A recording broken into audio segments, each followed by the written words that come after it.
O que é a Páscoa cristã?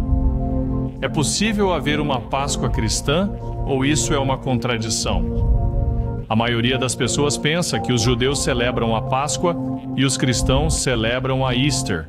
Caso encerrado, não há mais discussão. Mas existe uma Páscoa cristã, e isso é revelado nas páginas da Bíblia. Se isso o surpreende, então fique conosco enquanto fazemos e respondemos a 3 perguntas sobre a Páscoa cristã. Volto já de seguida.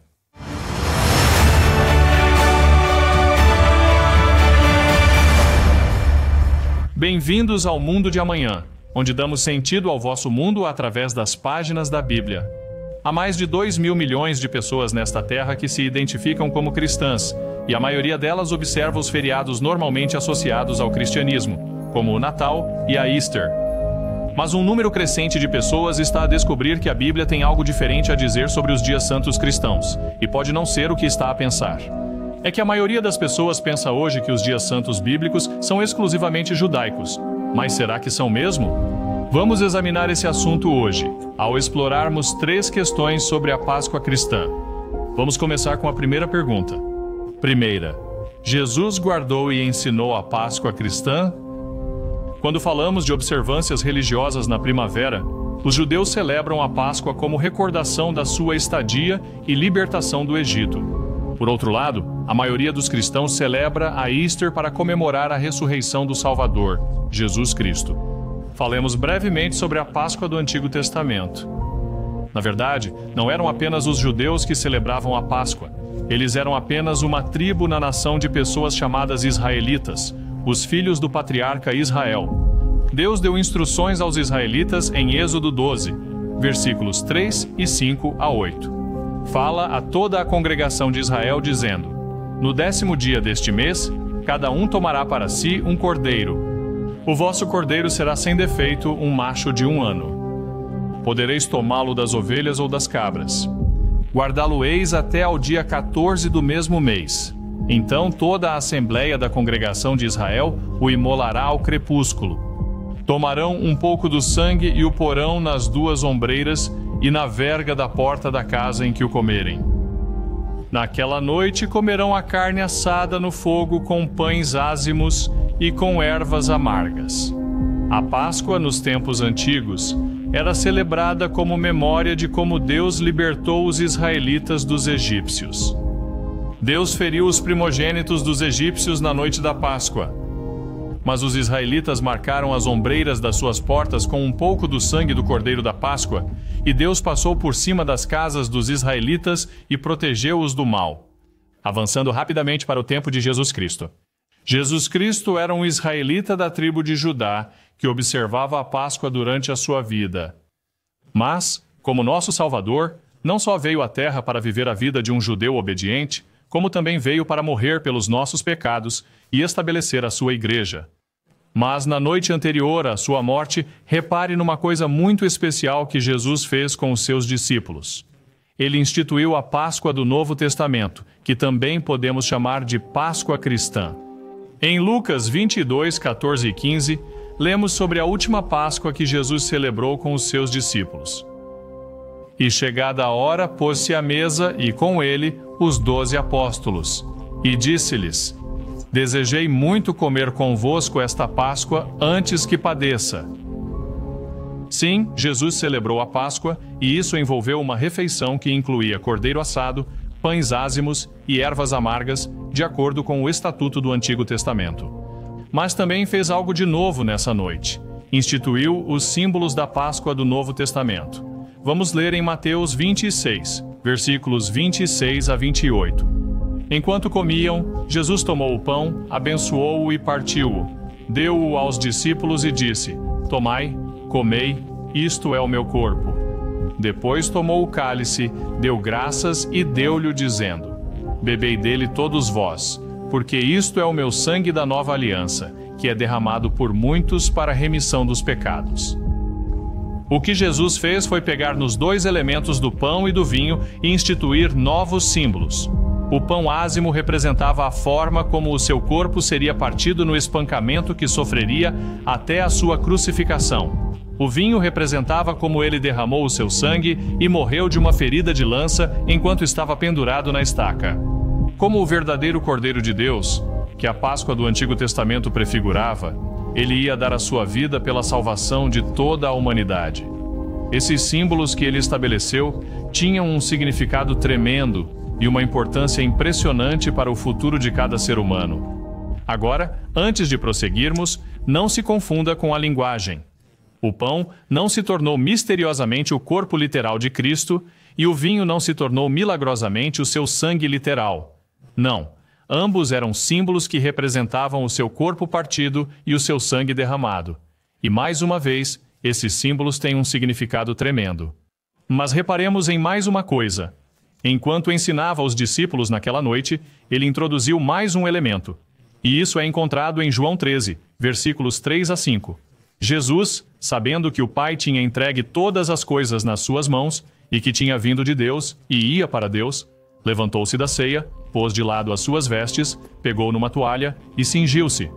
Em seguida, deitou água numa bacia e começou a lavar os pés aos discípulos e a enxugá-los com a toalha com que estava cingido.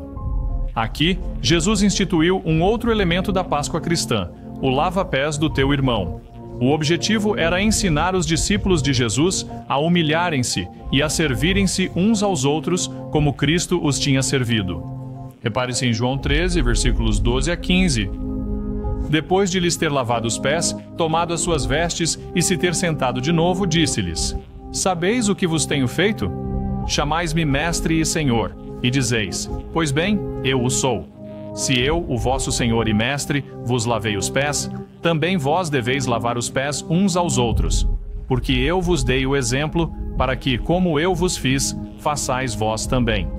Os três símbolos, o pão, o vinho e o lava-pés, constituiriam uma nova observância, uma Páscoa cristã do Novo Testamento.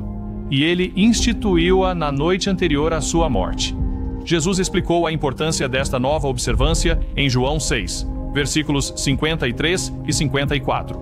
Então Jesus disse-lhes: Em verdade vos digo que, se não comerdes a carne do Filho do Homem, e não beberdes o seu sangue, não tereis a vida em vós.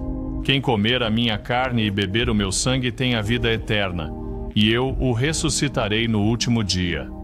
Mais uma vez, não ingerindo o seu corpo e sangue literalmente, mas tomando os símbolos que representavam a sua morte pela humanidade. Então Jesus celebrou a Páscoa? Sim, celebrou a antiga Páscoa observada pelos judeus e por todos os israelitas.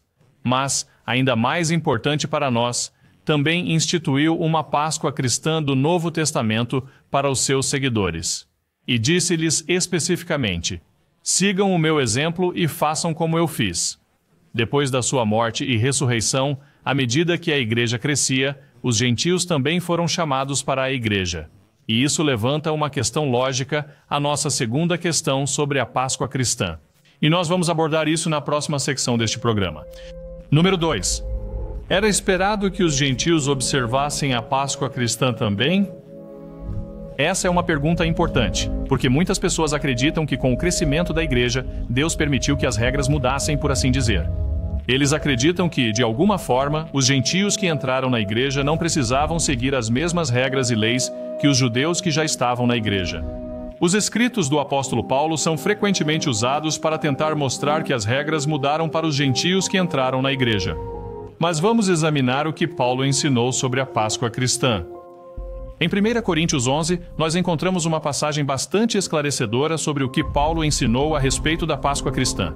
1 Coríntios 11, versículos 23 a 25. Porque eu recebi do Senhor o que também vos entreguei, que o Senhor Jesus, na mesma noite em que foi traído, tomou o pão, e tendo dado graças, partiu-o e disse: Tomai, comei, isto é o meu corpo que é partido por vós.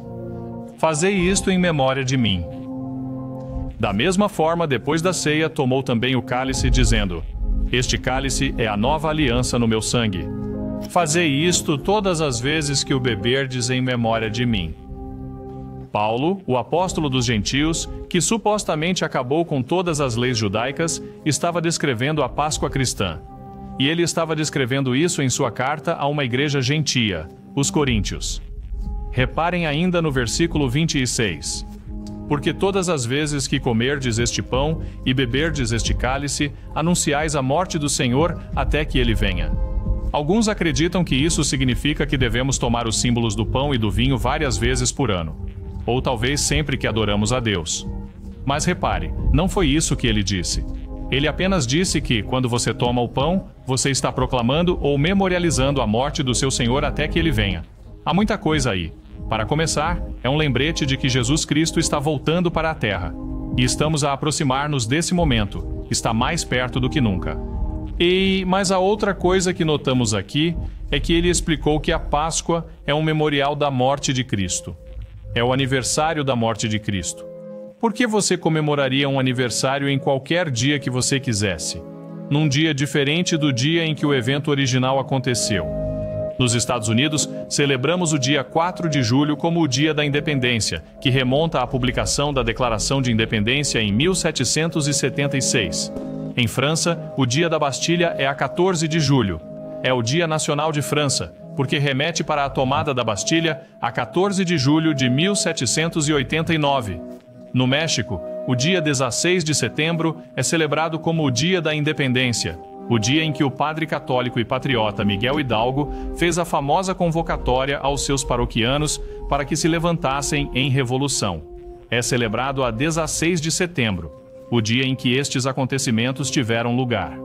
A maioria dos outros países também tem dias específicos para homenagear um acontecimento especial que ocorreu nesse dia.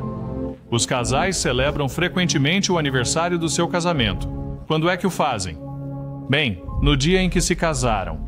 Qualquer homem sabe que a sua mulher não ficaria muito contente se ele se esquecesse do dia do seu aniversário de casamento.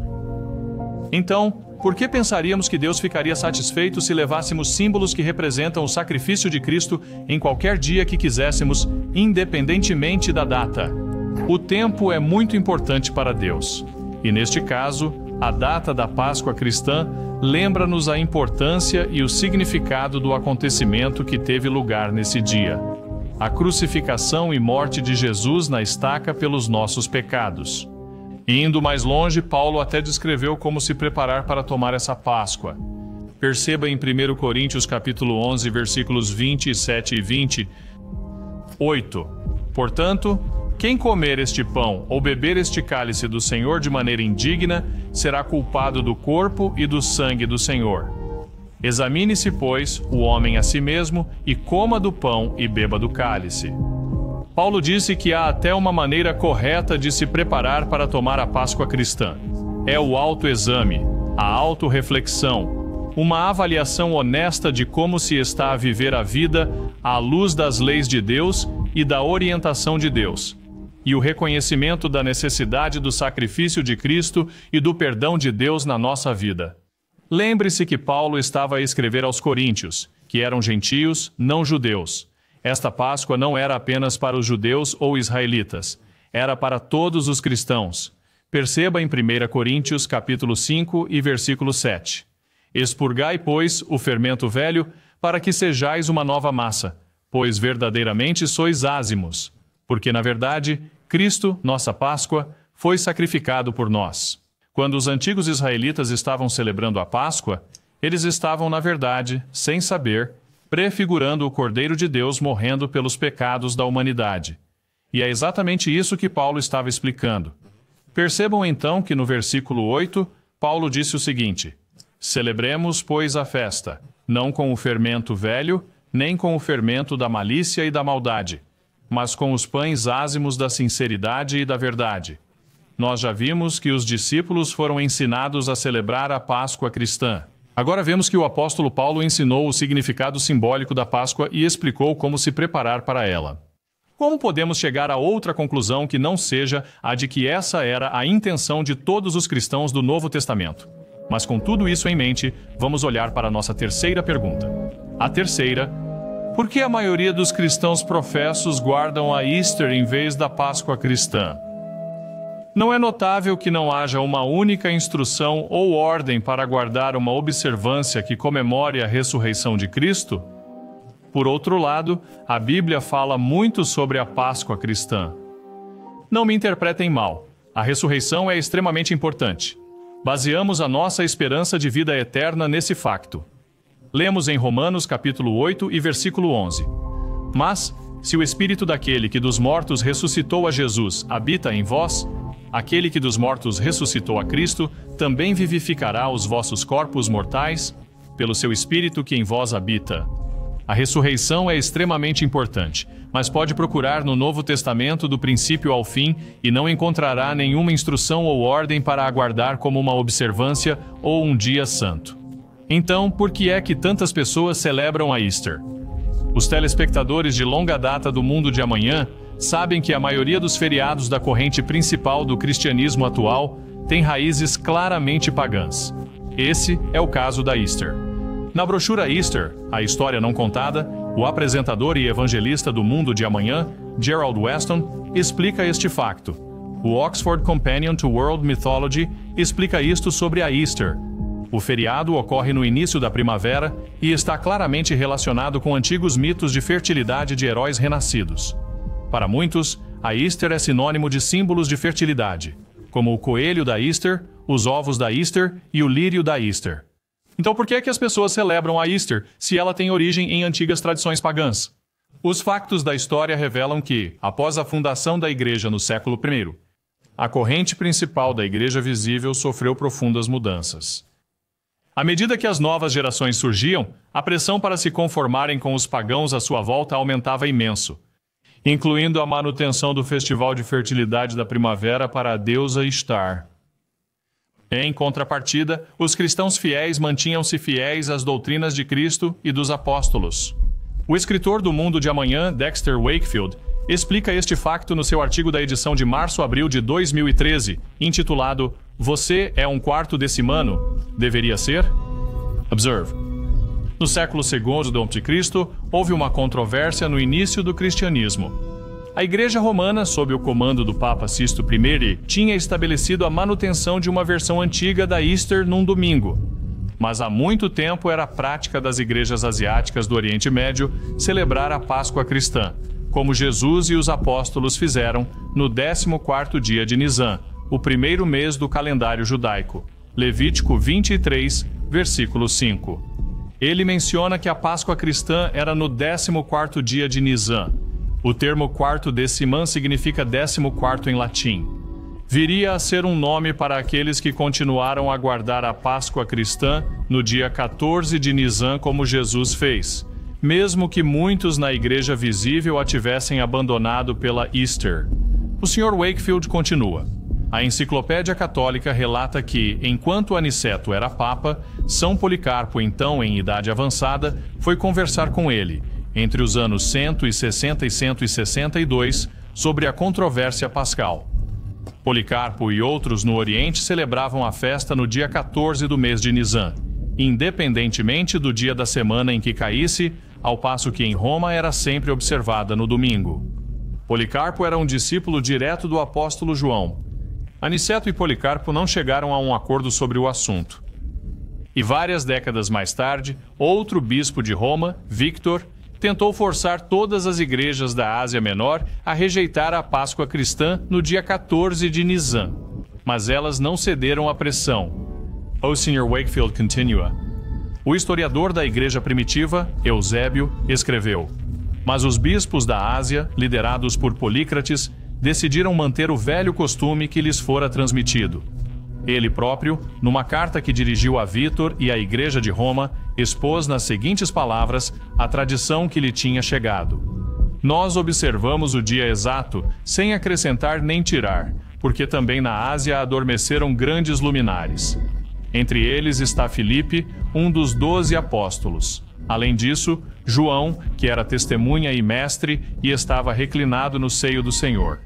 Todos eles observavam o 14º dia da Páscoa segundo o Evangelho, não se desviando em nenhum aspecto, mas seguindo a regra da fé.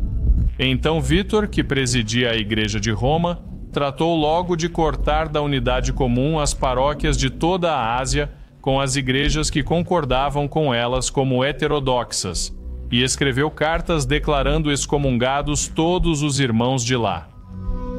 Assim, os que guardavam a Páscoa cristã foram excomungados do que estava a tornar-se a igreja dominante. O Sr. Wakefield conclui: mas a prática, isto é, a manutenção da Páscoa cristã, continuou com as igrejas asiáticas, e no ano de 325 d.C., no Concílio de Nicéia, aqueles que eram fiéis à Páscoa quarto decimum foram declarados anátema. A Easter católica foi estabelecida como a prática ortodoxa da Igreja Católica. Assim, a prática de celebrar a Páscoa cristã não desapareceu. Apenas foi ofuscada pela prática mais comum da Easter, porque Constantino decretou que a Easter deveria ser a doutrina oficial do Império Romano. Jesus não abandonou a Páscoa. Pelo contrário, ele, os seus discípulos e outros que se seguiram continuaram a observar a Páscoa cristã durante séculos. E um número crescente de cristãos ainda hoje mantém essa mesma observância bíblica. E quanto a si? Talvez nunca tenha pensado na Páscoa cristã do Novo Testamento. Talvez pense que a Páscoa é apenas judaica. Talvez sempre te tenham ensinado que os cristãos devem guardar a Easter. Tens de estudar este assunto e prová-lo a ti próprio. Diz respeito à própria vida e morte do nosso Salvador e à nossa obediência em seguir as suas instruções. Diz respeito até mesmo ao facto de sermos perdoados dos pecados e à nossa esperança de vida eterna. Pode até estar interessado em saber como celebrar a Páscoa cristã por si próprio. Muitos milhares de pessoas, tal como tu, chegaram à mesma conclusão e aprenderam a guardar fielmente este importante dia de festa todos os anos. E se tiver perguntas sobre a Páscoa que gostaria de fazer diretamente, o Mundo de Amanhã é patrocinado pela Igreja Viva de Deus. E a Igreja Viva de Deus tem representantes que gostariam de falar convosco. Eles terão todo o gosto em responder a quaisquer perguntas que possam ter sobre esta prática fundamental da Igreja Fiel do primeiro século, uma prática que ainda hoje é feita, a Páscoa cristã. Olá a todos, obrigado por assistirem. Esperamos que este vídeo vos tenha sido útil. Nós, aqui no Mundo de Amanhã, queremos ajudá-lo a dar sentido ao seu mundo através das páginas da Bíblia. Por isso, se achou útil e quer saber mais, não deixe de ler o nosso livro Os Dias Santos, o Plano Mestre de Deus. Para ler o folheto online e gratuitamente, basta clicar na ligação na descrição. Não se esqueça de gostar e subscrever o nosso canal para não perder mais nenhum vídeo. Até a próxima!